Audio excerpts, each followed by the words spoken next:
you more in our subsequent bulletins here on GH1 TV. Right now, an Accra Human Rights Court has given the EC 1 year, effective January 1, to implement the ROPAL, and we'll be bringing you details of that and many other stories right after this.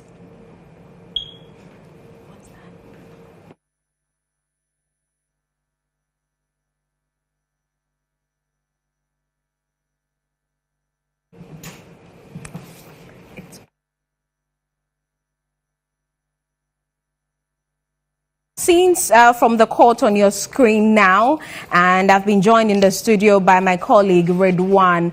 And the Accra Human Rights Court earlier, as I mentioned, gave the EC 1 year, effective January 1, to implement the ROPAL. Now, Justice Anthony Yeboah, in delivering his judgment, said the EC failed to justify the 10-year delay in implementing Act 699. This old age law is to allow Ghanaians living abroad, including those with dual citizenship, to register and vote outside of the country. And my colleague Redwan Karim Dini Osman joins me in the studio. He was in court for us. Redwan, it has been an old age battle, as we say. Tell us about what transpired in court first. Well, it was quite an extensive verdict that Justice Anthony Yeboah gave. It looks like the Electoral Commission didn't find favor at all, in the sight of the judge. He spoke extensively about the arguments made by the counsel for the EC. He indicated that despite all the arguments that the EC council made, they were not able to justify why the delay. We know that the law mandates the EC to announce modalities for the implementation of the ROPA. But the law doesn't give specific time.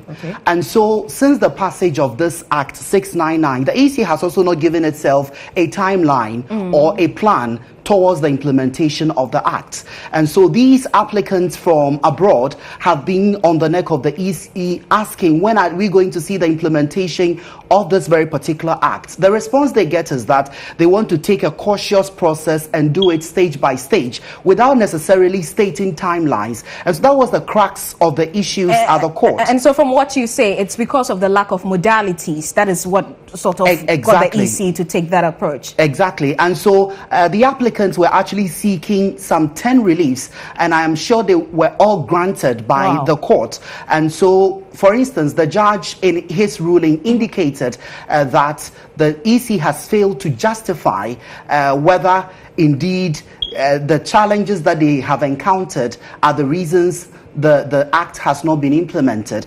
For instance, the EC's counsel made an argument that the issue of funding is one of the challenges why they have not been able to implement the Act. But the judge stated that Parliament passed this Act, and in the knowledge of Parliament that controls the purse of the state, they know why they passed the Act. So that argument doesn't really wash. Then, of course, they also say that if you have budgetary constraints in implementing the Act, have you made it available to Parliament? Have you gone to Parliament and Parliament has rejected it? So all the arguments that the EC's counsel made were not accepted by the judge. But I'm sure we can listen to counsel for the applicant, who is lawyer Samson Ayenini. Samson Ladi. Yeah. What we are concerned about is what the law says ought to be, which has not been.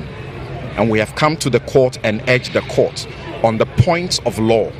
The Electoral Commission contended that the right to be registered to vote and to vote from abroad is not one that can immediately, be done for them.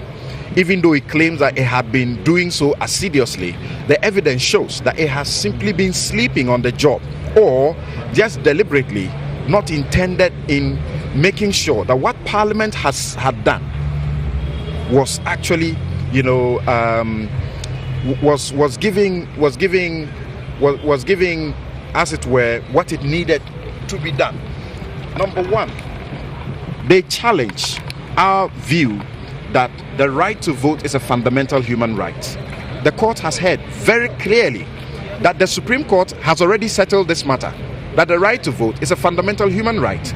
And we didn't come only on the Constitution of Ghana, because the law allows that certain rights that are required for an effective democracy, if they are not here, as fundamental human rights are applicable.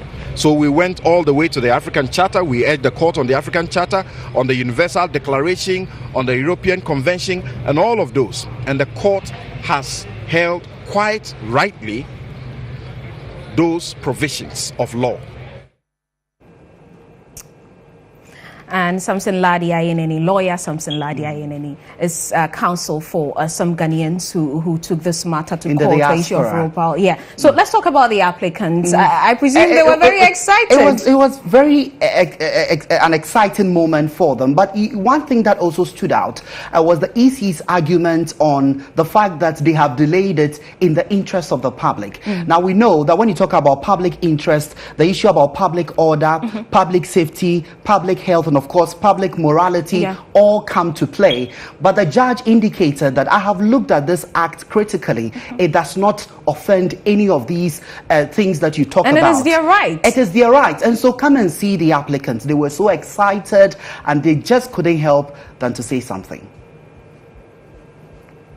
Unbelievable. We just came out of chambers for Judge Anthony Yeboah, and he has ruled in our favor. This is a victory for Ghana. We are so excited. With me, my name is Kofi Quarantine. With me, we have the chairman of Progressive Alliance Movement who flew in from New York. We have some Muslim crowd. I'm going to have them do the introductions. But just so you know, for the whole of Ghana, today, the 18th of December, 2017, just before Christmas, the EC has gotten what we've been waiting for the last 10 years. We started by saying that we had a right. We had a fundamental right to vote, and today it's a fact, and the whole Ghanaians abroad, Ghanaians living abroad, we have a victory that is incredible today. We're getting all right, and so that's one of the applicants. They're really excited. Just a quick one. So now we know that the EC has been given 12 months, effective January 1, to see to the presentation of the legislative instrument to Parliament, indicating the modalities for the operationalization of this very particular act. So at the end of the 12-month period, the EC has a window of 30 days to come and explain to the court if they fail to carry through with all these processes. And that also means that if indeed the election of MMDCs, if it's come off then, and with this implementation, the persons abroad will be able to vote, Ghanaians living abroad. Exactly. Thank you very much.